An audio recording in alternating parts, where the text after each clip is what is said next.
All right, to the NBA now. Lakers in Memphis, first run for the Grizz since the sudden firing of Taylor Jenkins Friday. Both teams started the night tied for the 4 seed. Check this out in the second. Luka in transition, gives it up. LeBron, kaboom. And that looks awfully similar to another iconic play. Look at that. In fact, let's flash back to it, Mike. December 6, 2010, Heat Bucks. Dwayne, LeBron. It's close. It's close. And what's crazy is the vertical. Yeah, is still same there. at 40. Exactly, yes. All right, early fourth quarter, Ja. Rock solid night for him. He had 22 points, 10 assists, 8 rebounds. Grizz led by 1. Under 8 minutes to go. Heads up play by Dorian Finney-Smith. You know, LeBron's numbers have been down in the 4 games since he's come back from the groin strain. You can expect it. He was averaging 25 before the injury. He had 25 in this game. Luka had 29, 8 rebounds, 9 assists. Austin Reeves had a game-high 31, and J.J. Redick and the Lakers get this one in Memphis. I think the biggest thing about our group is the response to the other night when we lose on a half-court buzzer beater. And I said before the game that we'll be ready to play, that our resolve, I'm not surprised at how hard we played and how well we played tonight. I made sure the group knew that I believed still, and that the coaching staff believed, and they were resolute in their belief in this team. All 3 of those guys, and then everybody else. Well, Luka, LeBron, and Reeves all finished with more than 20 points, 5 rebounds, and 5 assists for the second time in the same game this season. That's already tied for the most such games by any trio in Lakers history. Saturday was just the 14th time all 3 have played in the same game. Performer section and a little bit later.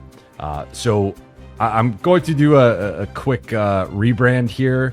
I don't really like the phrase overarching thoughts, so I'm changing it to the big picture. Maybe I'll even change it to Buha's big picture. But the big picture for me tonight off of this game is the Lakers are in the driver's seat for the number 4 seed and possibly higher.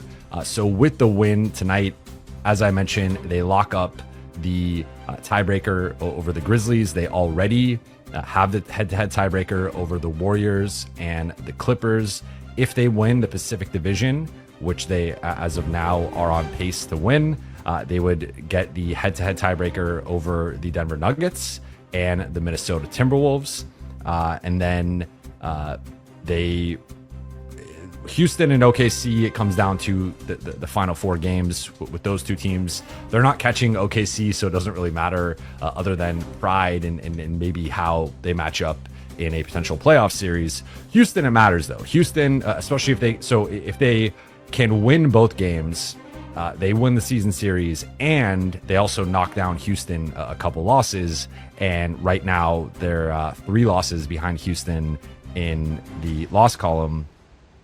And that would factor in there. If they split, then Houston wins the season series, and we'll see. But right now, the Lakers are in a really good spot in terms of West tiebreakers, and that is an advantage for them in potential 2 or 3 team ties, depending on how the final 8 to 9 games go, depending on the team. So that's a really big thing from this game. They won the season series 3-1 over the Grizzlies. I think you guys can see now why what I've been talking about potential playoff matchups. I've been saying I view the Grizzlies as arguably the easiest matchup for the Lakers, or somewhere in that conversation.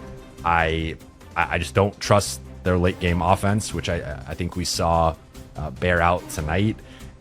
Some odd rotation decisions. I don't anticipate this to obviously apply in the playoffs necessarily, but only had 2 players play over 30 minutes tonight, including John Morant, who of course came back against the Lakers after missing the last 6 games. JJ talked about it pregame that Lakers, before the Milwaukee game that Dame missed, the Lakers had asked their analytics team to look into how teams' health against them, and they determined that they had played against 86% of an opposing opponent payroll, which they deemed the available payroll for all opponents, and that was the highest in the league. And I think I'd mentioned this a couple weeks back, but someone tweeted out a chart with the breakdown of opponent payroll and against each team, and the Lakers were 30th in the league, of course, because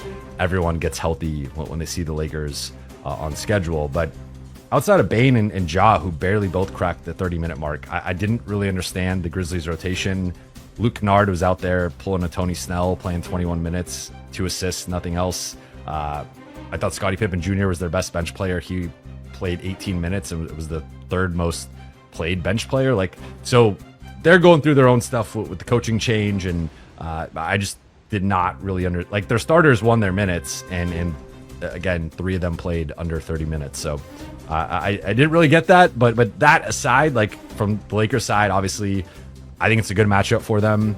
Memphis does have some size advantages, and they control the paint in terms of the points in the paint battle. They won it 64-38, but the Lakers drilled a bunch of threes, and we'll be talking about the offense a little bit later. But the big picture for me here is just that the Lakers are in a really good spot in terms of the West standings and the tiebreakers, and if they can win out against the putting OKC aside, if they can beat Houston twice, if they can beat Golden State, if they win those games, they should be in a good spot to get potentially the 2 seed or at least the 3 seed. So that's just something to monitor here, is how they fare in those matchups in particular against Houston, but also to a lesser extent in general. If they go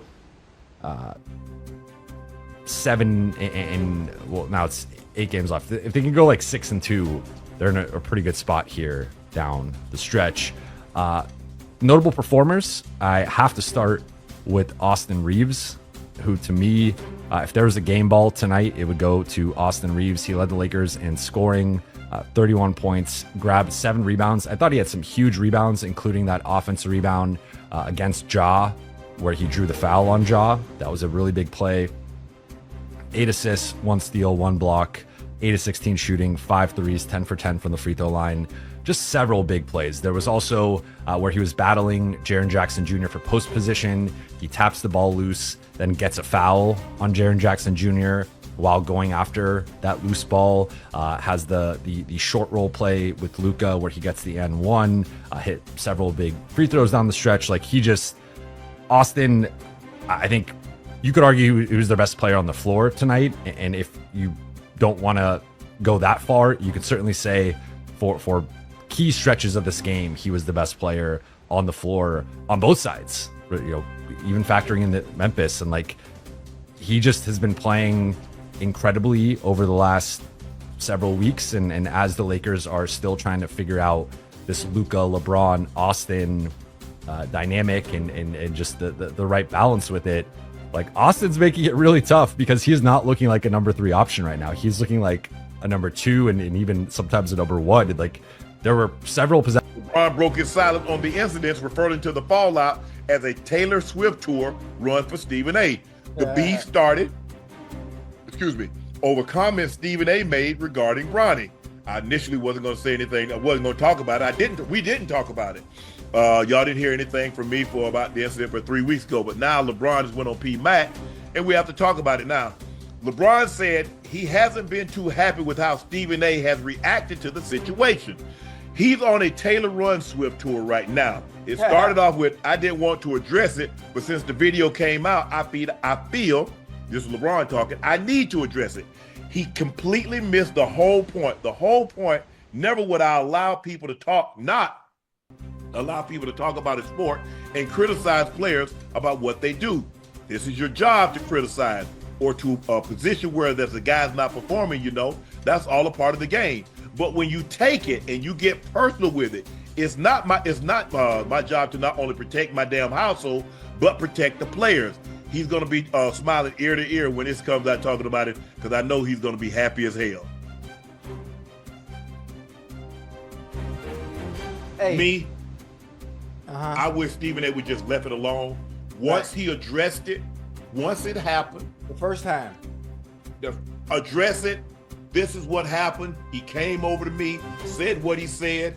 I want to address it now, and I'm going to be done with it. Right. Because as my grandma used to say, boy, stirring up old ish, it still smells. So every time Stephen A talks about it, it stirs it up again. Yeah. And look, I see both sides. I see both sides of the equation. Yeah. But Stephen A just need to let it go. He needs to let it go. And now you're like, well, if he'd hit him, I don't think LeBron was coming to hit you. LeBron was coming to tell you, bro, just stop talking about my son. Right. He said, because you said, as a father, now you're making it personal. You're making it personal because now you're making it seem, and this is how LeBron, I think, took it. You Right. making it seem that I'm not a good father, that I'm not putting my son in a position Right. to be successful. And so you're pushing this. And so LeBron took it a certain way. And am I surprised LeBron responded the way he did so publicly? Because Right. LeBron is a very private person. Yes, sir. He might have an issue with someone and you will never know it. You'll never know it. Yeah. You will never know it. So, and so for him to do that at a game, and it wasn't after the game, it wasn't before the game, it was the third quarter during a timeout, Right. lets you know how upset he was at Stephen A.